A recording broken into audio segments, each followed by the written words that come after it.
मैं कहूँगा बीजेपी सरकार यमुना के लिए थोड़ा गंभीर है। लोग अपने छोटे-छोटे बच्चों की डेथ हो जाती है, तो यमुना के किनारे वो छोटा-सा गड्ढा खोद करके उसमें दफना देते हैं और जब उनको वो कुत्ते उनको खोद करके खाते हैं तो मुझे बड़ी पीड़ा होती है। आज दिल्ली में कुत्ते खूब हैं, जब मर जाता तो उठा के जमुना जी में डाल देते हैं। कैसे इंतजार करती है यमुना कृष्ण का, और कृष्ण का जन्माष्टमी में यमुना श्रृंगार करती है, प्रकृति उसका श्रृंगार करती है। जब मैं यमुना के किनारे प्लास्टिक कचरा उठाता हूँ, एक तरह से मेरा सामाजिक बहिष्कार हुआ। पहले मैं छिप के सेवा करता, मगर जब मैंने देखा 2014 में हमारा प्रधानमंत्री चौड़े में 2 अक्टूबर को जब चौड़े में लेके झाड़ू लेके घूमना शुरू हो गया, तो मुझे एक नरेंद्र मोदी ने एक शब्द दिया कि छिप के नहीं, खुल के सेवा करो। लोग खुशी मनाते हैं, दशहरा मनाते हैं, दुर्गाष्टमी मनाते हैं, मैं जंगल में बैठ के रोता।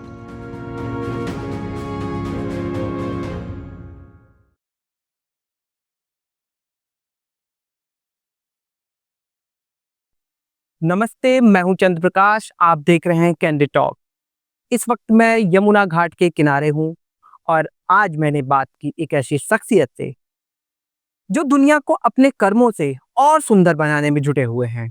जब दिल्ली अलसाई नींद में सो रही होती है तो वो सुबह सुबह उठकर यमुना से वो कचरा निकालना शुरू करते हैं जो हम आप एक दिन पहले यमुना में फेंक गए होते हैं, आस्था के नाम पे, पूजा पाठ के नाम पर।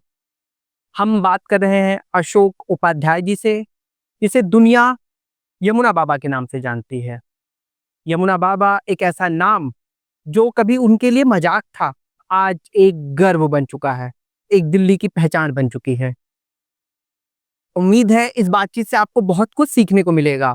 अगर आपको ये बातचीत पसंद आती है तो आप प्लीज चैनल सब्सक्राइब कीजिए और हमारा सपोर्ट कीजिए। देखिए आप पूरी बातचीत। बाबा अशोक उपाध्याय यमुना बाबा कैसे बन गए? ये यमुना बाबा एक तरह से गाली थी, लोग मजाक था। जब मैं यमुना के किनारे सफाई करते थे कि लोग कहते कि यमुना बाबा आ गए हैं, यमुना साफ हो जाएगी, यमुना निर्मल हो जाएगी। एक तरह से खिल्ली उड़ाना था, मजाक बनाना था, क्योंकि समाज के लोग जब कोई ऐसे काम में निकलते हैं तो लोग वो पहले हंसी का पात्र बनता है। और जब मैं यमुना के किनारे प्लास्टिक कचरा उठा तो एक तरह से मेरा सामाजिक बहिष्कार हुआ। समाज ने कहा कि यमुना किनारे लोग तंत्र मंत्र करने आते हैं और ये आदमी उठाता, तो एक तरह से मुझे लोगों ने बुलाना, मेरे से दूरी बना ली। मगर उस दूरी ने मेरे साथ एक काम किया, मैं यमुना जी का हो गया। यमुना जी ने मुझे अडॉप्ट कर लिया, यमुना जी ने मुझे अपने स्थान में खेलने कूदने का मौका दिया। अच्छा, जब आपने ये काम शुरू किया सफाई का, तो परिवार का क्या रिएक्शन था? परिवार का मैं कोशिश रहता कि परिवार के हर काम को पूरा करके ही मैं यमुना की सेवा करूं। उनकी मगर जब उन्होंने सामाजिक वो दिया तो थोड़ा सा उन लोगों के मन में खिन्नता आई कि बच्चे कहते हैं कि पापा आपके बारे में समाज के लोग बहुत गलत गलत बोलते हैं, और देखो तुम्हारे बाप को कुछ काम नहीं मिला, अपने कर्मों का फल भोग रहा है, प्लास्टिक उठा रहा है। तो मैंने कहा बेटा हाँ, मैं अपने कर्मों का फल तो भोग रहा। मेरे कर्म ने मेरी माँ यमुना की सेवा के लिए बुलाया है, और माँ की सेवा सबसे बड़ा कठिन कार्य है। लोग माँ से निरंतर जुड़ नहीं पाते, और जो जुड़ा है उसे प्रकृति नहीं पाया, चाहे वो चंद्रशेखर आजाद हो, चाहे भगत सिंह हो, चाहे बिस्मिल हो। जो भी माँ से जुड़ा है, माँ ने उसे प्यार दिया, भरपूर प्यार दिया है। तो मैं भी माँ यमुना का प्यार का आनंद ले रहा हूँ। लोग यहाँ कैसे आपके साथ जुड़ते जाते हैं? जो नदी के किनारे आते हैं उनको अच्छा लगता है, अब जुड़ने लगा। सबसे बड़ी बात है, देखिए आदरणीय प्रधानमंत्री नरेंद्र मोदी से जो मैंने सीखा, पहले मैं चुप के छिप के सेवा करता था, मगर जब मैंने देखा 2014 में हमारा प्रधानमंत्री चौड़े में 2 अक्टूबर को जब चौड़े में लेके झाड़ू लेके घूमना शुरू हो गया, तो मुझे नरेंद्र मोदी ने सब बल दिया कि छिप के नहीं, खुल के सेवा करो। तो वो भी एक मेरे आदर्श हैं, और उस उनके उस आदर्श को मैंने अपनाया। मेरे साथ लोग जिनको अच्छा लगा, जिन्हें प्रकृति से, धरती से, पानी से, वो लोग मुझसे जुड़ते गए, और वो सब लोग मुझे यमुना के किनारे मिले, जैसे आप भी मुझे यमुना के किनारे ही मिले हो। बाबा, सरकार का कोई यहाँ पे आपको सपोर्ट फाइनेंशियली या फिर आपको किसी चीज की जरूरत पड़ती है तो मिलता है? नहीं, सरकार हमारा विरोध नहीं करती, यही बहुत बड़ी बात है। सरकार, क्योंकि प्रकृति की सेवा के लिए बहुत पैसे की आवश्यकता नहीं है, और समाज के लोग हैं, फ्रेंड्स ऑफ यमुना फाउंडेशन बनी, लोगों ने मिलकर के बनाई, लोगों ने फाउंडेशन का बनाने में पैसा लगाया, फाउंडेशन चलाने के लिए पैसा लगाया, वेबसाइट बना रहे लोग मिल करके, फ्रेंड्स ऑफ यमुना के माध्यम से सेवा कर रहे हैं, लोग जुड़ रहे हैं, और लगातार हर चीज की व्यवस्था वो लोग कर रहे हैं। मैं तो एक सेवा का वो आदमी की व्यवस्था करें, पैसे की व्यवस्था करें, तो लोग जुड़ रहे हैं अच्छे काम में। एक एक समूह बनता है, और समूह के बनने में ही जन जागरण होता है, मतलब स्थान स्थान में जागृति हो, भीड़ ना हो, क्योंकि भीड़ में कचरा होता है, मगर जो टोली बनती है उससे धरती पवित्र होती है। जैसे एक पवित्र संगठन 3-4 बार मेरे साथ काम किया ने, संत निरंकारी मिशन, और मैंने देखा कैसे वो लोग दिल से प्यार करते हैं, जैसे अपनी माँ के की सेवा करें। एक समूह है, टोली है, कचरा नहीं फैलाते। आज हमें ऐसी टोलियों की ज़रूरत है, ऐसे जो संगठन हैं वो भी यमुना के लिए आए, जो भी संत महात्मा हैं वो भी यमुना के लिए आए, और अपनी कथाओं में, अपनी बात में जो उनसे प्यार करते हैं उनसे कहें, अपने देश की नदियों से प्यार करो, जमीन से प्यार करो, जंगल से प्यार करो, पक्षी से प्यार करो। मेरा एक भाव है, नदी के किनारे जंगल हो, जंगल में फलदार वृक्ष हो, और उस जंगल में पक्षी हों। जब यहाँ से चारों तरफ से हवा चलेगी तो दिल्ली शहर की हवा साफ सुथरी हो जाएगी, लोग बीमार कम होंगे, और जब बीमार नहीं होंगे तो उनके खर्चे में उनकी बचत होगी, उनसे बचत से एक नया भारत तैयार होगा। बाबा, आपको सबसे ज्यादा परेशान क्या करता है यहाँ पे?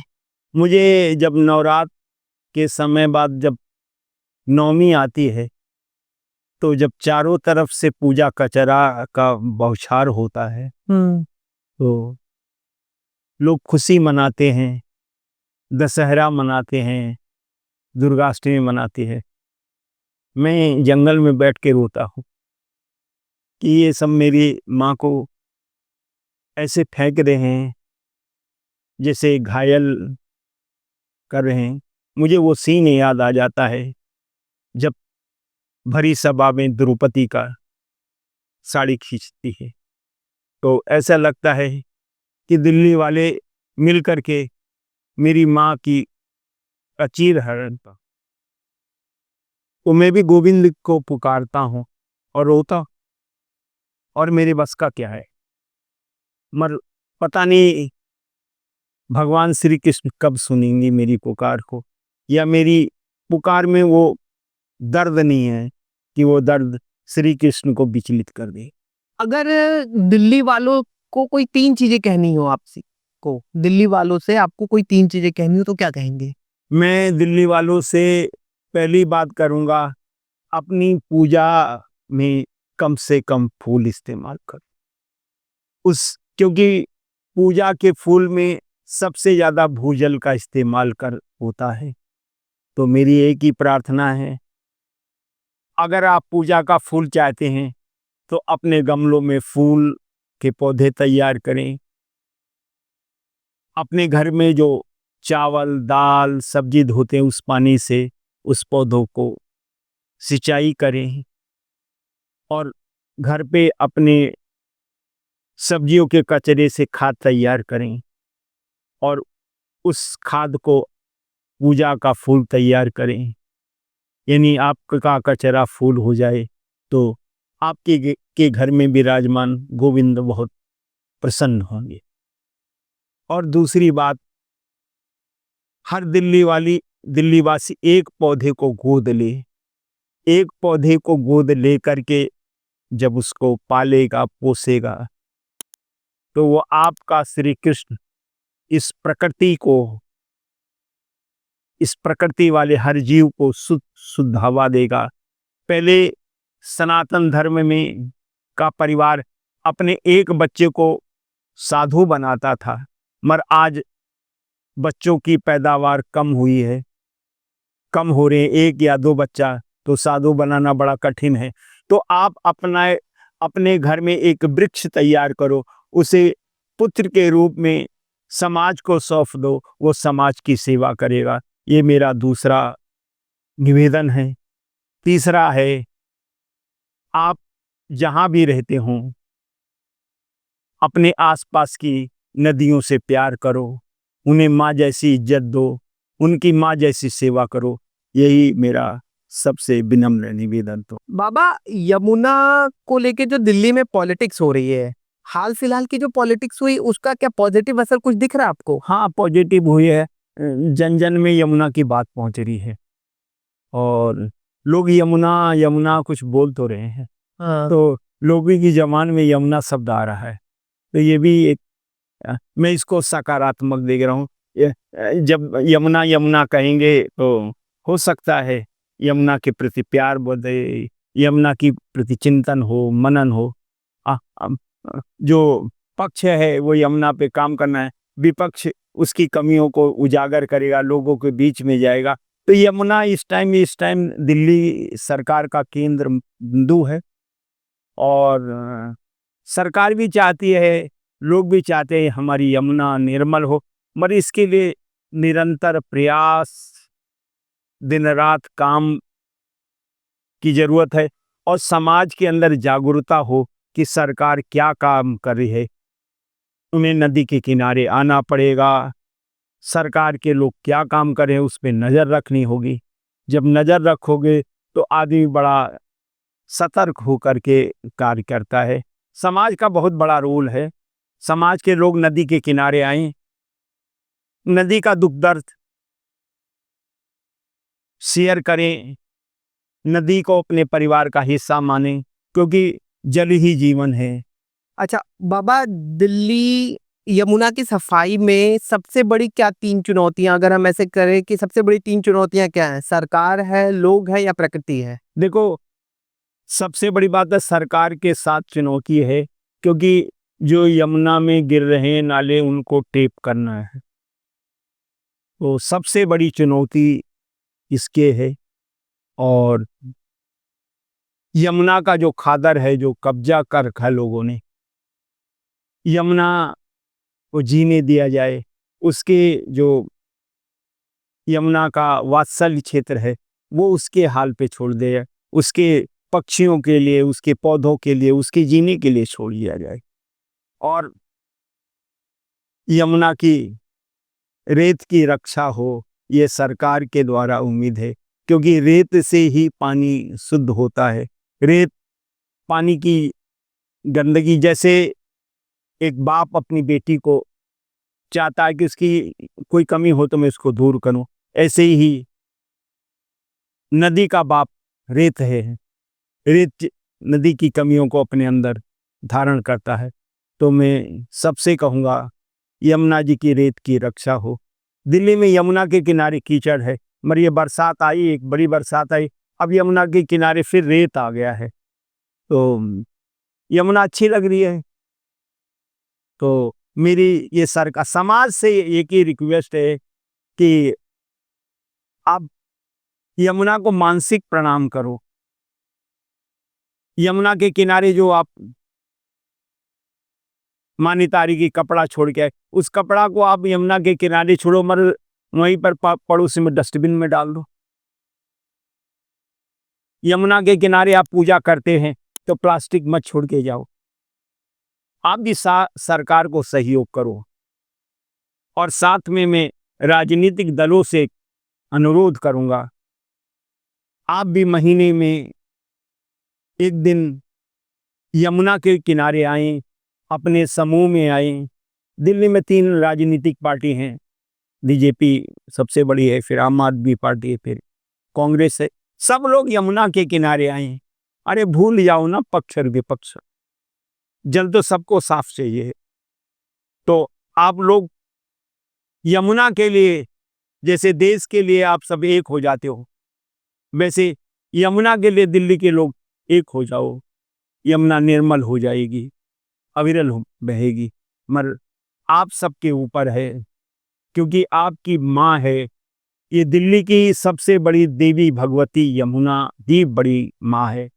आप इसको भूल गए हो, आप इधर उधर भटक रहे हो। आप यमुना के किनारे आओ, और यमुना आपको नया जीवन देगी, नई उमंग देगी, नया उत्सव देगी। और जो हॉस्पिटल का बजट है वो शिक्षा में लगेगा। भारत शिक्षित होगा, विकसित भारत तैयार होगा। बिना शिक्षा के विकसित भारत बनना असंभव है, और उसके लिए रोग मुक्त भारत की बहुत आवश्यकता है। मैं एक नारा देता हूँ, भारत निरोग हो, स्वस्थ हो। बाबा, आप दिल्ली में यमुना के किनारे लगभग 20 साल से सेवा का काम कर रहे हैं। जी, दिल्ली में 3 से 4 सरकारें आईं और गईं। आपको सबसे ज्यादा गंभीर कौन सी सरकार लगी इस यमुना के लिए? देखिए, शीला जी की जिस सरकार में यमुना की कोई चर्चा नहीं थी, न सरकार में न समाज। केजरीवाल जी की सरकार में कुछ चर्चा हुई, मगर वो यमुना पे हवा पे ही बात होती रही। मगर ये बीजेपी की सरकार आई है, कुछ यमुना के किनारे दिखाई दे रही है, कुछ सेवा करी है।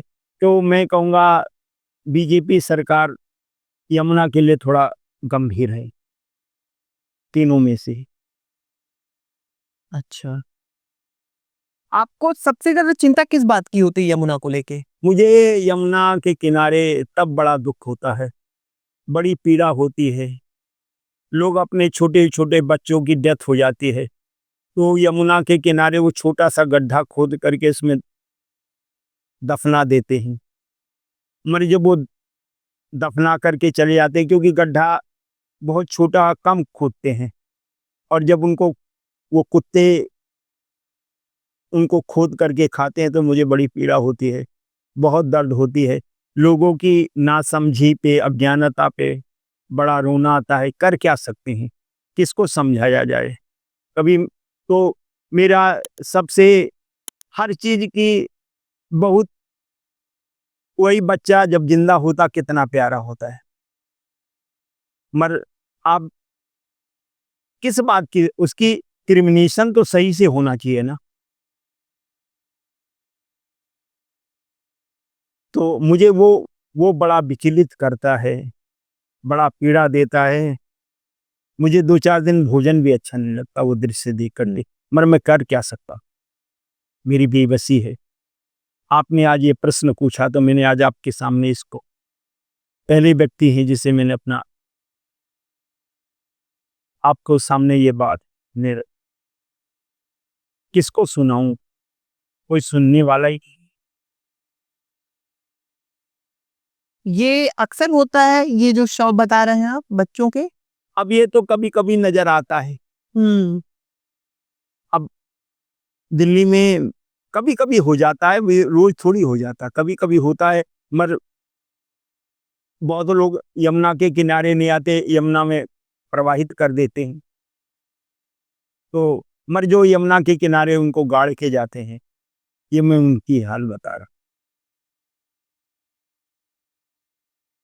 बड़ा बड़ा डरावना सीन होता है, बड़ा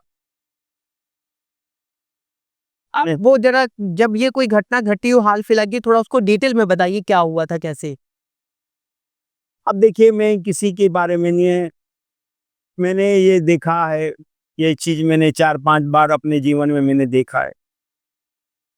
अगर कोई टकरा जाता तो उसको हम ये नहीं कहते भाई थोड़ा भाई गड्ढा 1000-2000 रुपये खर्च के गड्ढा और गहरा करवा लो घर। हम रिक्वेस्ट ही तो कर सकते हैं। ऐसे कुत्तों का हाल है।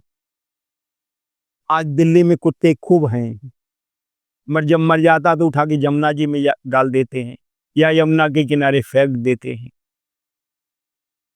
मैं सरकार से निवेदन करना चाहता हूं कि इस टाइम कुत्तों की संख्या है, इसका डिस्प्ले हो, एडवर्टाइजमेंट हो कि कुत्तों का शमशान घाट यहाँ पर है, कुत्तों का क्रिमिनेशन ये होना चाहिए। मेरी सरकार से एक प्रार्थना है, इसके विषय में एक विज्ञापन, जैसे बहुत सारी चीज़ों का विज्ञापन होता है, तो इसके पशुओं के इनके इनके क्रिमिनेशन का भी विज्ञापन सरकार को देना चाहिए। क्या दिल्ली में है क्या इनका शमशान घाट कोई? हाँ, मैंने सुना है मगर मेरी नॉलेज में नहीं है। अच्छा। हाँ, यमुना सबसे सुंदर कब लगती है? ये अब ये सावन भादों में लगी, जब कृष्ण का जन्म होगा, यमुना बहुत सुंदर लगी है। कौन आता है कृष्ण के जमाने में, कोई आता है रात को यमुना का दर्शन करने?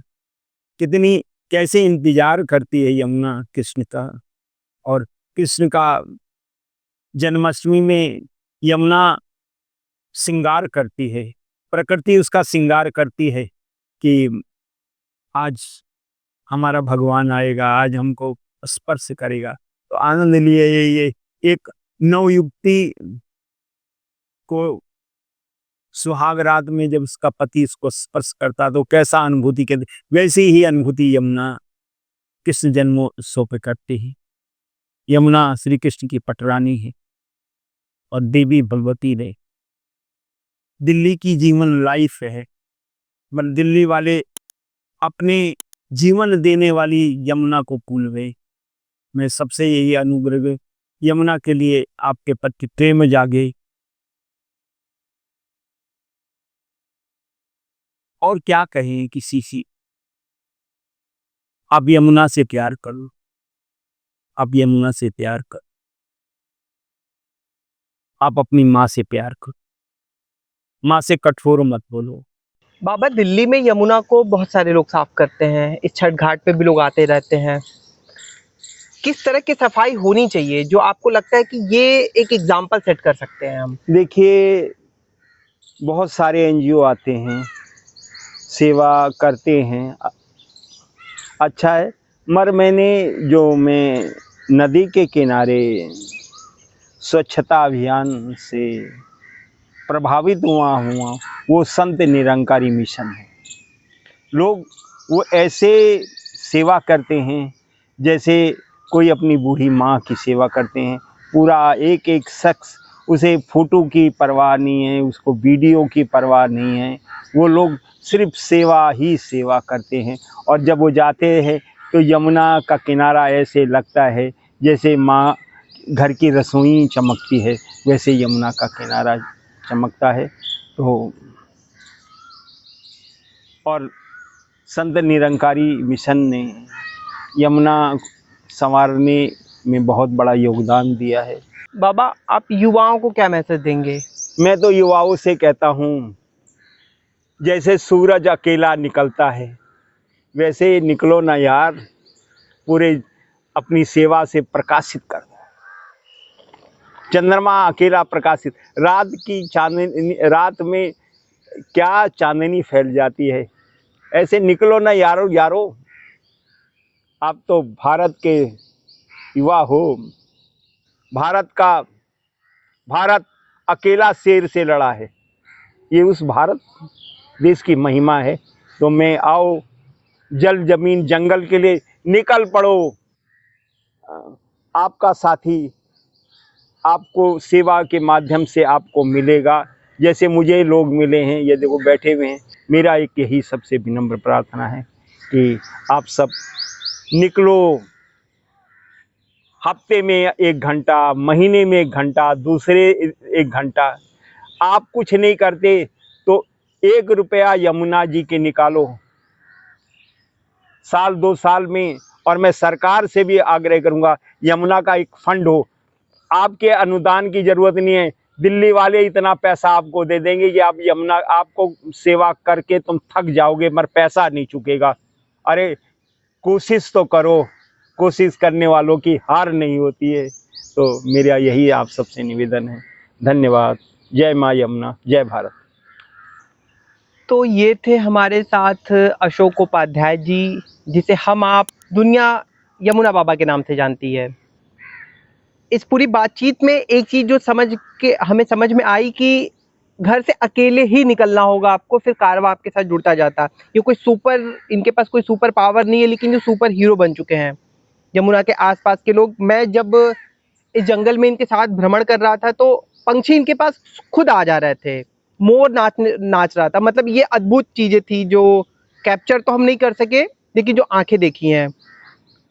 तो इनके बिहाफ पे मैं भी आपसे अनुरोध करूंगा, अगर आप दिल्ली से देख रहे हैं ये वीडियो या अपने किसी भी शहर से देख रहे हैं, अपने घर के आसपास की जो नदियां हैं, तालाब हैं, पॉन्ड है, उसे साफ सुथरा रखें। साफ सुथरा नहीं भी रख सकते हैं तो कम से कम आप गंदगी ना फैलाएं, ये जिम्मेदारी आप लें। आप हमारे साथ जुड़े, इसके लिए आपका बहुत बहुत धन्यवाद। Thank you Baba.